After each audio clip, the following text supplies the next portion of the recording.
penalty-free game. Number 89. 10-yard penalty. First down. And it's only the 4th accepted penalty tonight. Refreshing. Tyler Higbee. There it is. So the longest streaks is the youngest head coach, John Gruden, and it was McVay who was an assistant wide receivers coach for Gruden in Tampa Bay in 08, and then John Madden, who, when we talked to Sean about this yesterday, he guessed that Madden was number 1. Couldn't believe Gruden was number 1, and he could be number 1 next year unless, let's say, maybe Ben Johnson gets a job. Yeah, he'd be a younger, the very highly heralded offensive coordinator of the Lions right now. 1st and 20 after the penalty. Rivers to the 26. And I think everybody's always marveled how young he is and what an offensive genius he is, right? And he's had so many assistants go on to do great things.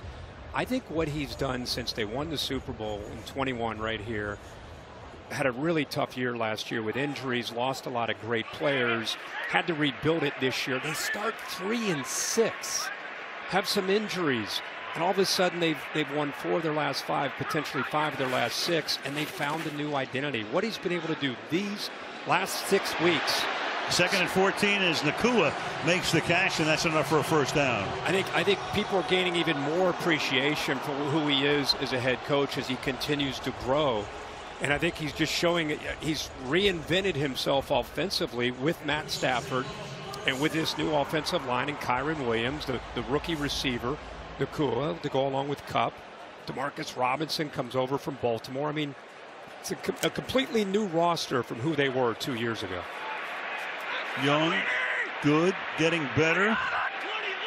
Kind of becoming that team you might not want to see in the playoffs the way things are going right now. I wouldn't want to play this team. Well, with McVay, when you're looking at him, I'll tell you what, I know him pretty well. After he won the Super Bowl, that took a lot out of him. A lot. And he was even thinking about, believe it or not, maybe stepping aside, maybe going into broadcasting. Didn't know. This was, a few days afterwards. And part of the problem, too, was he knew he had to have a whole new staff. And he had to go back. And he'd reached the mountaintop. And now he's got to go, interview like 8, 10 new coaches. Took a lot out of him. Yeah, had to start all over. Yep. 2nd and 11. Fighting his way, looking like Williams. This time it's Rivers. So he does a Kyron imitation and takes it to the 49-yard line and takes us to the 4th quarter. After 3 in SoFi on this Thursday night, it's 27-7. Back after this. Starting the 4th, you can take a look at our next-gen stats powered by AWS. So at the moment, in real time here, the Saints would have a 26% chance of getting to the playoffs. The Rams at 65%. That counts where we are in this game tonight, assuming that New Orleans will not be likely to erase a 20-point deficit. So it's 3rd and inches, and they pick up the first down and a lot more, and Nakua down the sideline he goes before he steps out of bounds. Puka Nakua run out by Amadi, and for Puka Nakua, yet another big night for him.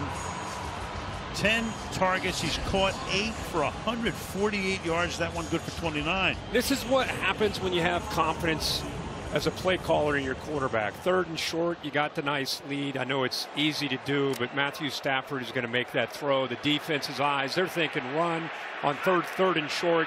Instead, you slip the rookie out, gets easy separation, a nice big gain. Rivers.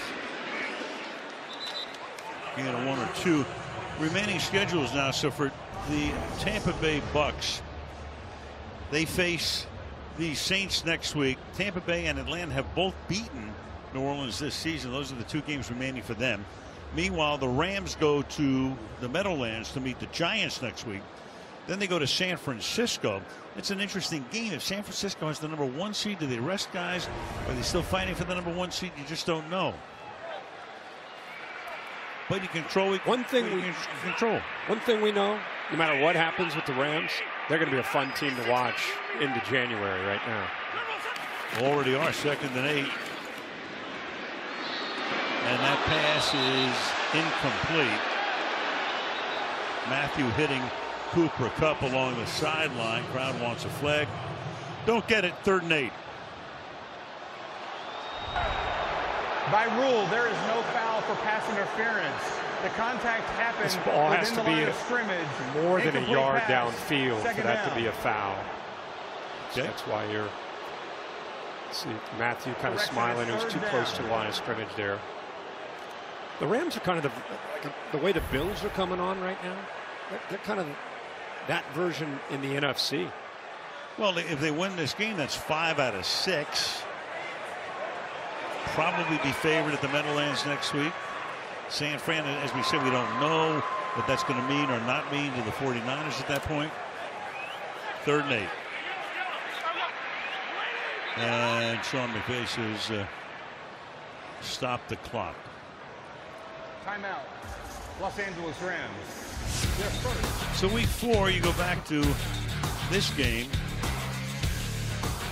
with Carr going down and a loss to the Buccaneers 26-9. You go to week 12 and you got the Atlanta Falcons knocking them off. So 2 division rivals, 24-15 the final score in that one.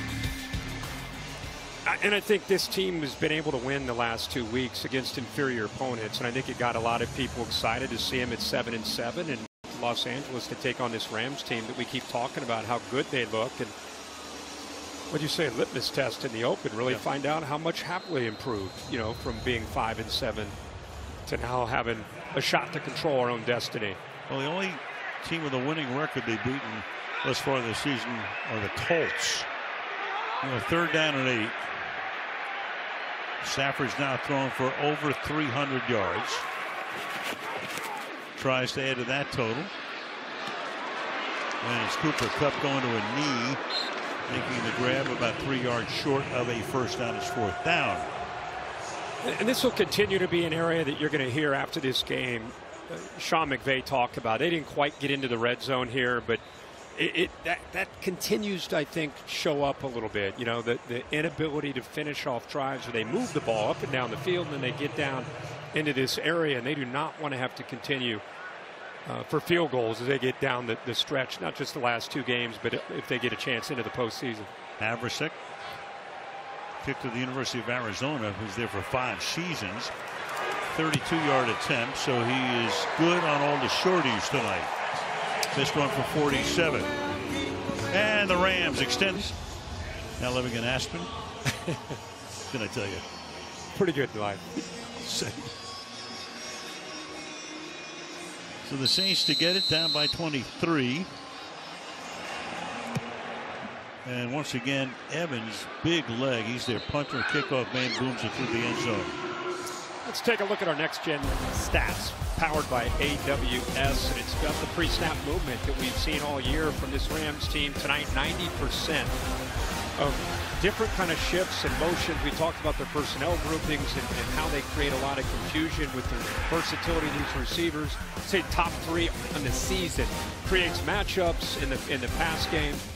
Gives Matthew Stafford a tip on coverage, and also helps in the running game with blocking angles with those receivers that are going in motion, and lets those linemen also get up to that second level pretty easy.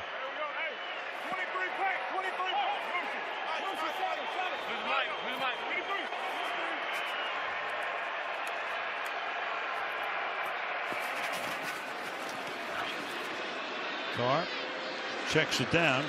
Kamara unable to get on track. Alvin's been, you know, he's still, and there is Sean McVay just along the side. You look at Nakua, you look at Kupp.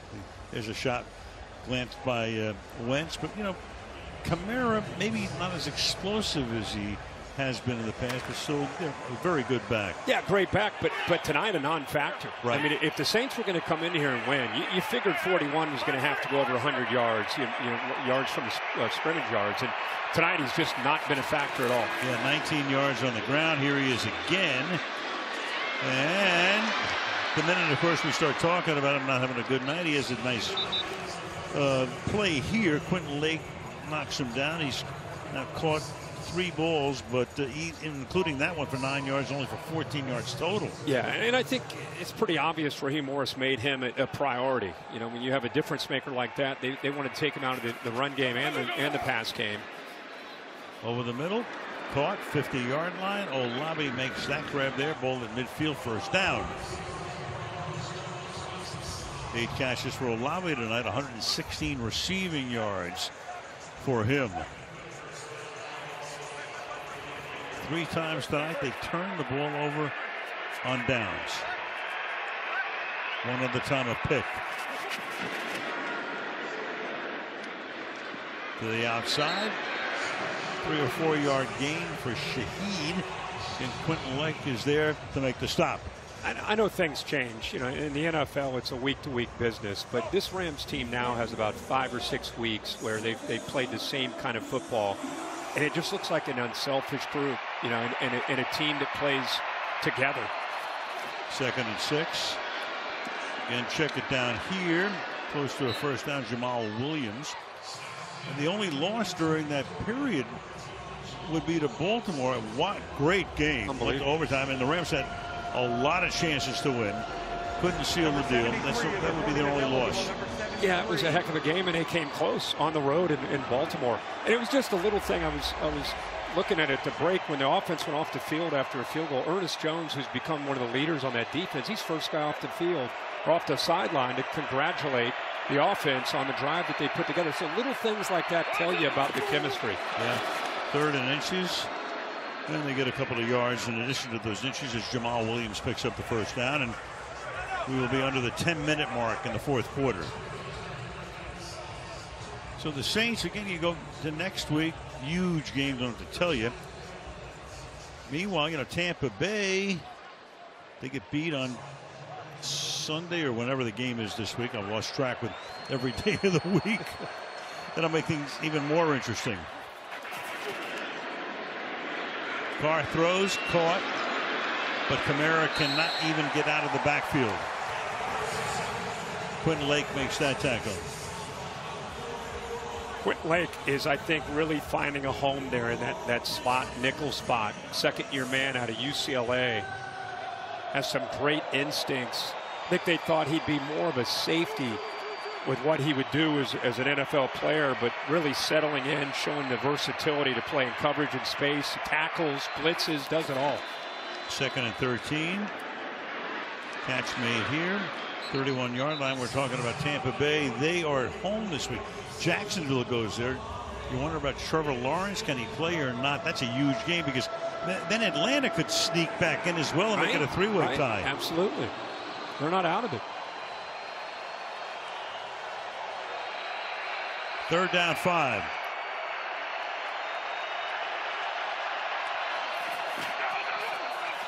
Carr. First down.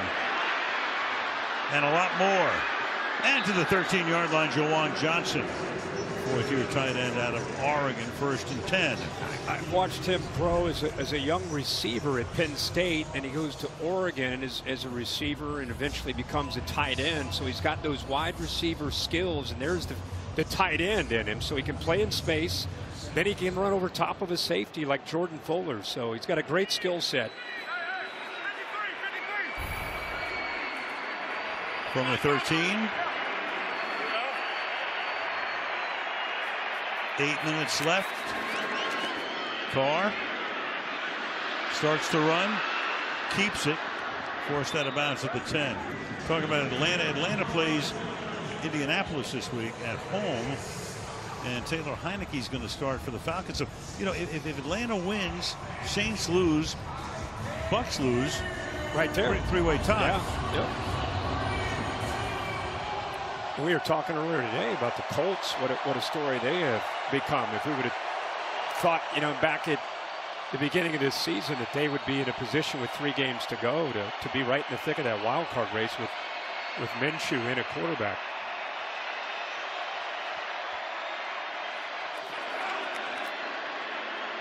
Carr under pressure, gets it away.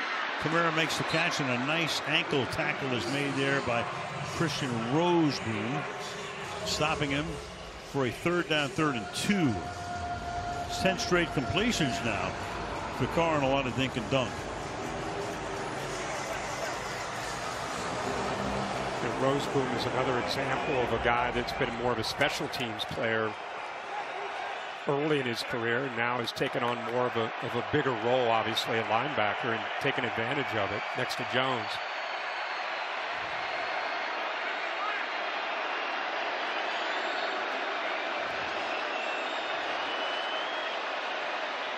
To the end zone. Touchdown. Jawan Johnson makes the grab. Threw it over the head of 6.5 to go.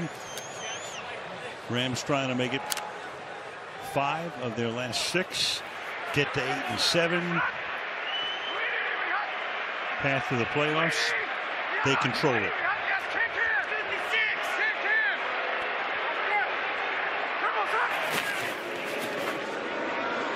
Stafford looking for more. Gets more. Nakua, look at that spin move. Spins back the other way. Got a flag down. For the moment up to the 33-yard line. Flag on the other side of the field.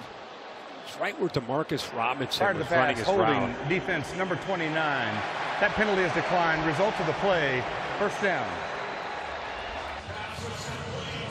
Puka's been winning these matchups.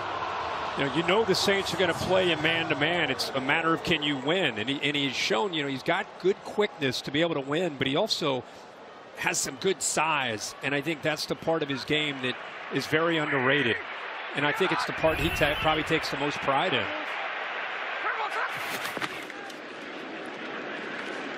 On the ground you got Kyron Williams. So when it comes to rookies, and Nakua having a sensational rookie, you're going to etch his name into the record book in a few categories. Most games with 140 or more yards. Bill Groman, back when the American Football League started with the Houston Oilers in 1960. Then Beckham as a rookie in 14. Billy Houghton many moons ago with Green Bay, and Nakua this season. Think about that. Of all the rookies and all the great receivers, there's your list right there. 2nd down and 9. To the outside. Over 100 now. Williams taken down at the Saints 40-yard line. Kyron Williams, but meanwhile it's going to come back. 10-yard penalty, 2nd down. So take away what would have been like a 26-yard gain, and instead a penalty on Allen for holding. That's one of those that it really didn't impact the play at all. The center this time gets called for it. Right over the nose guard there. He just grabs onto the jersey, but you can see, he bounced that ball way to the outside, out to the right. There's actually Davis Allen right there. In fact, did have a big impact on it. Locked it up with Cameron Jordan. So Williams, who would have been over 100, is now back to 91. And it's 2nd down and 19. Under 5 to play.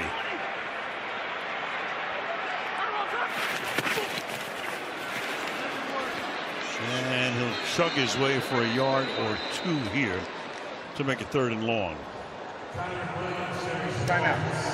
New Orleans. Saints taking time. I remember when the season started. Who's put 4 minutes and 44 seconds. Cam Akers was going to be the Rams' #1 back. They didn't know what they had in Williams yet. He lasted a week, and then they let Williams go. They traded him to Minnesota, and that's when this guy came in and started to do his thing. Next week we go to Cleveland. It's our last Thursday night game of the season. The Jets will be taking on the Cleveland Browns, who are vying for a playoff spot, obviously, in that AFC North. With a record of 9 wins, 5 losses. Jets are the reverse, 5-9. Next Thursday night.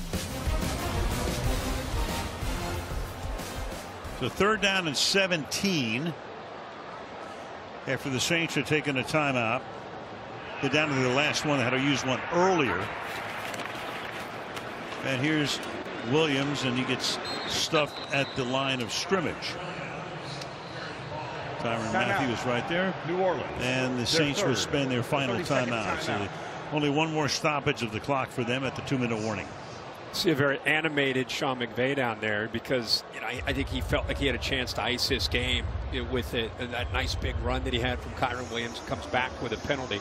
So the Saints do their job. They get off the field and get Derek Carr back out there one more time. See what he can do. Well, the teams keep talking about playing their best in December.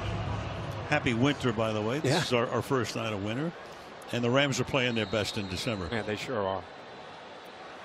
And I just think they found something here.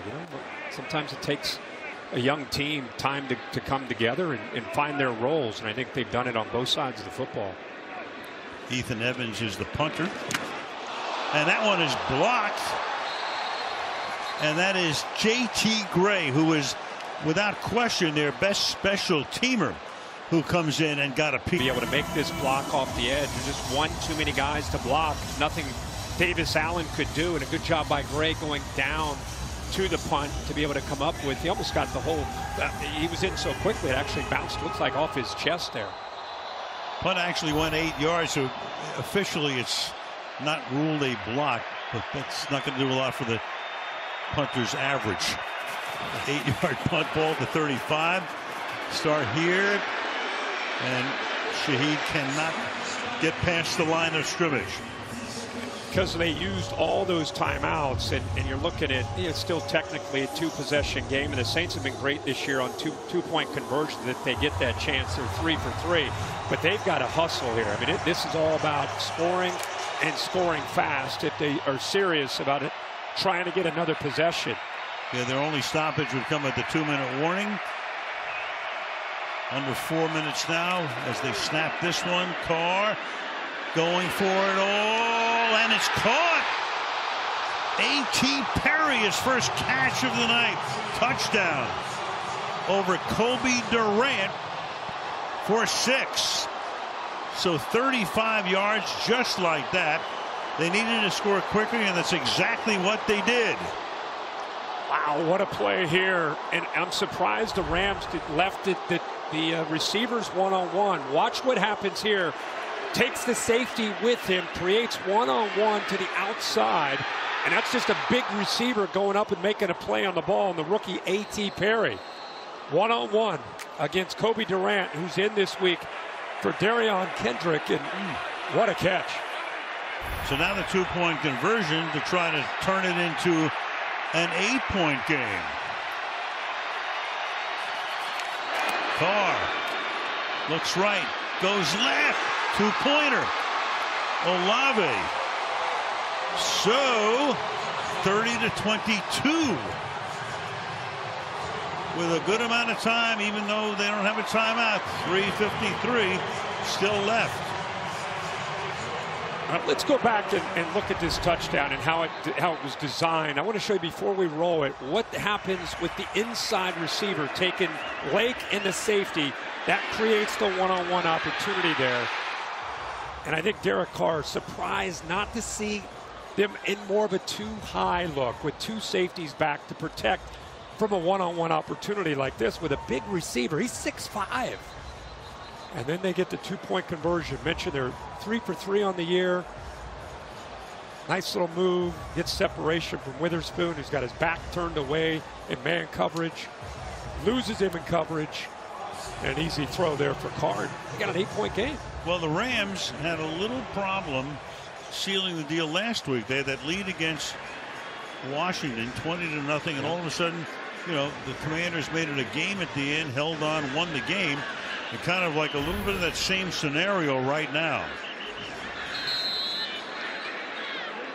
So 30-22, and they're going to try an onside kick here, and that's Nakua, and Nakua is there to bring the hands team in, and the Rams get possession. Of course. Yes. It's either going to be Cooper Kupp or Nakua who's going to be there.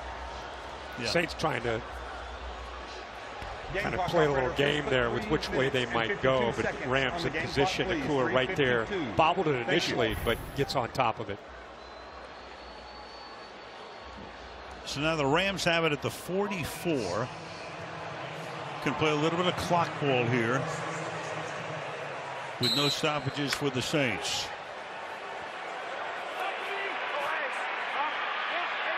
come up in the pistol. Williams, the running back.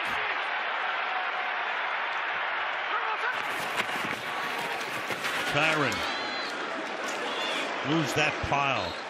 Keeps those legs churning. Takes it to the 40-yard line. So for him tonight, 20 carries and he has 98 yards. I really like the fact you brought up last week, because when you watch the Rams, they still look, you have Stafford and Donald. Sean McVay still has a young football team that's learning how to play 60 minutes and learning how to play with the lead and how to put teams away. This is another example tonight, just like last week. Ain't easy. 2nd and 5.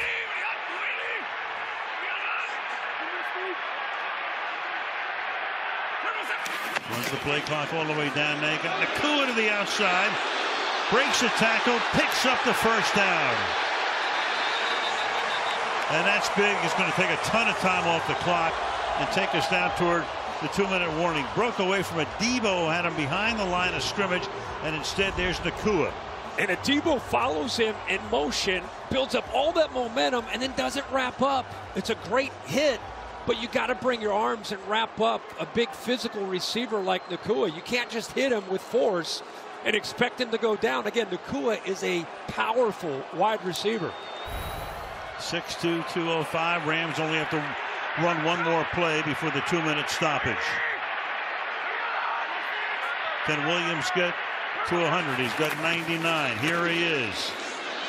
Yes, he can. He goes to the 28-yard line. We will go to the 2-minute warning, and that's 101, maybe make it 102 officially, rushing yards for Kyron Williams tonight. The Rams have only hit 4 different receivers tonight. They've done it on the ground and enough through the air.